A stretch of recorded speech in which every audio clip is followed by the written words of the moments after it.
Today everyone, we are the group 5 and our report will be all about the financial literacy. But first thing, let us define what are the objectives for this lesson.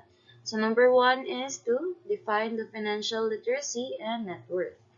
Number 2 is to recognize the different dimensions of financial literacy and its importance. Number 3 is to practice the ways of budgeting and setting financial goals. And number 4 is to apply the different ways in taking control with finances. So what is a financial literacy? So basically, financial literacy is the ability to comprehend and successfully apply a variety of financial skills such as personal financial management, budgeting, and saving. Individuals who are financially literate become self-sufficient, allowing them to achieve financial stability. So financial literacy also necessitates familiarity with financial principles and topics such as budgeting, compound interest, debt management, effective investment strategies, and money time value. So financial illiteracy can lead to bad financial decisions, which can give a negative impact on a person's financial situation. People who are financially literate are less likely to fall victim to fraud, and a strong financial literacy foundation would support a variety of life goals, including saving for education or retirement, managing debt effectively, and starting a business. So now let us discuss what is a net worth.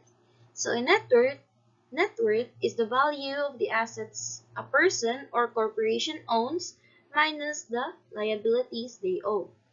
It is an important metric to gauge a company's health, providing a useful snapshot of its current financial positions. So in its simplest form, the balance sheet can be divided into two categories. So this is what a balance sheet looks like. And those categories are assets and liabilities. So an assets are everything a business owes, and they are found on the left side of the balance sheet. There are two types of assets, the current and fixed asset. The current assets are assets that can be quickly converted into cash. They include cash, accounts receivable, and inventory. The more current assets a small business has, the better, as this means they can survive longer without borrowing money. So the fixed assets are physically items that last over a year and have financial value to a company, such as computer equipment and tools. So in assets, it is also categorized as either tangible or intangible.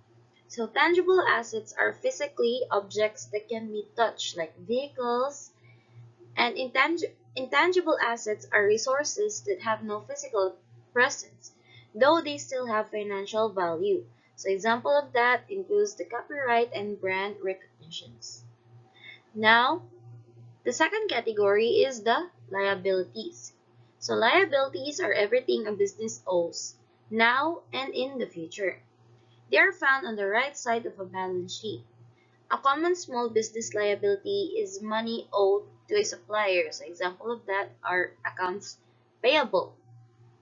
All business have liabilities unless they are exclusively accept and pay with cash. Cash includes physical cash or payments through a business bank account.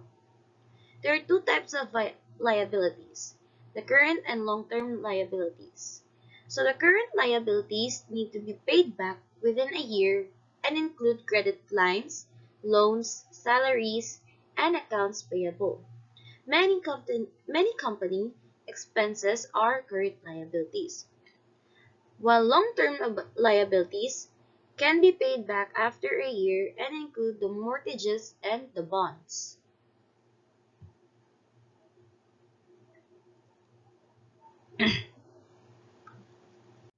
So according to a survey from Business Diary, that despite the solid education and regular income, 65% of customers of online financing services in the Philippines still facing an acute personal budget gaps now and then. Moreover, for almost every fifth or 21% of it, it is a constantly recurring issue. But remarkably, 87% feel that this is due to insufficient financial literacy. These are the findings of the RoboCash Group, based on its recent customer survey in the Philippines, Vietnam, and India. So as the survey findings show, neither a good education nor a stable income could protect a person from budget gaps. In the Philippines, the vast majority, 74%, are of those polled had completed college or university. Then, there is 78% who have a regular job and 10% who own their own company. But despite of this, almost every respondent has experienced a severe financial shortage at some point in their lives. One-fourth of the respondents in the Philippines and India in particular have either economic education or work experience.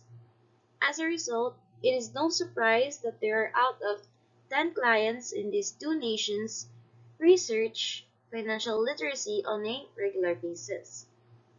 At the same time, these statistics don't indicate a lack of desire among the other Filipinos to improve their situation. As a result, one-third of the clients polled, or 31% of it, are interested in finance. Then, to a lesser degree, 95% of respondents are eager to enhance their understanding if given the opportunity.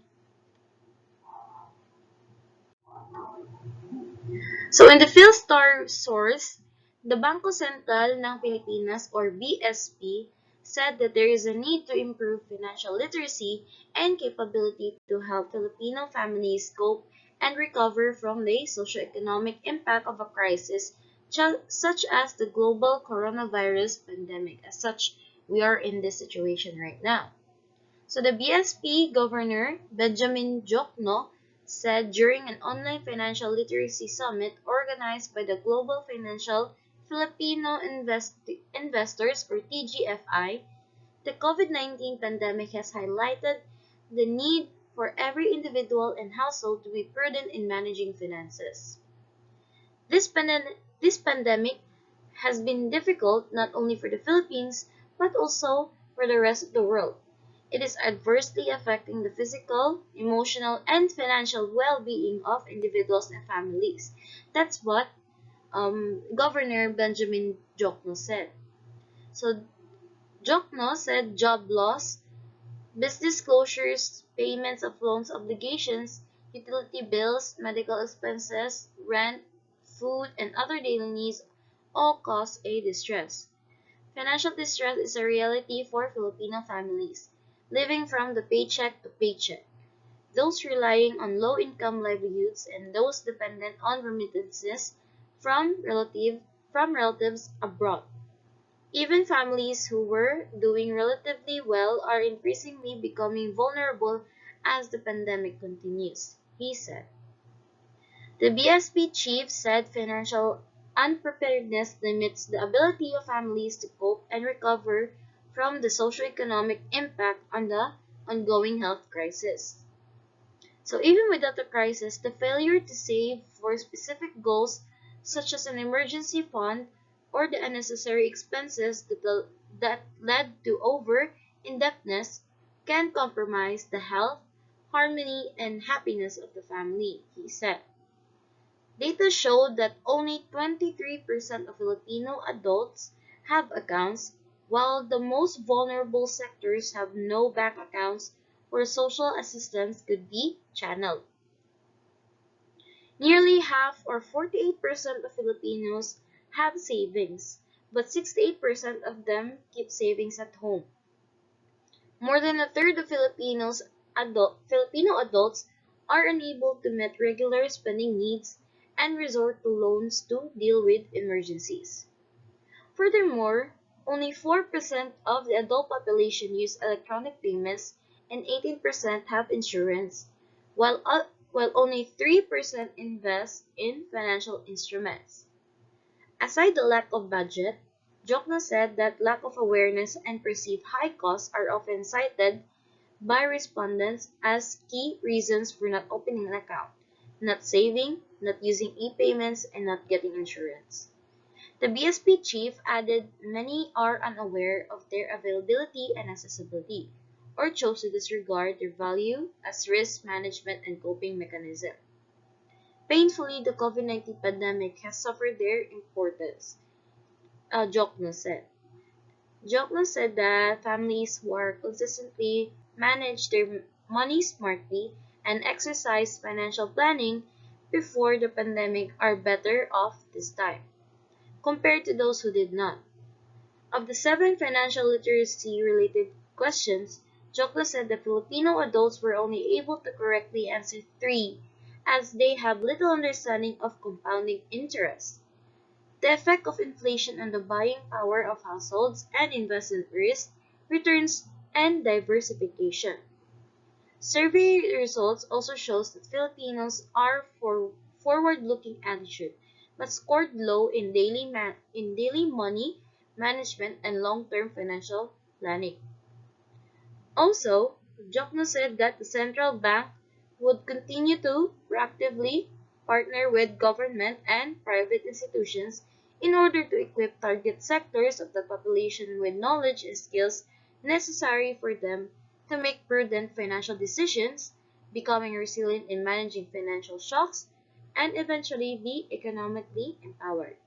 Likewise, he added the BSP is intensifying its digital literacy program to enhance cybersecurity awareness and digital literacy of the Filipinos.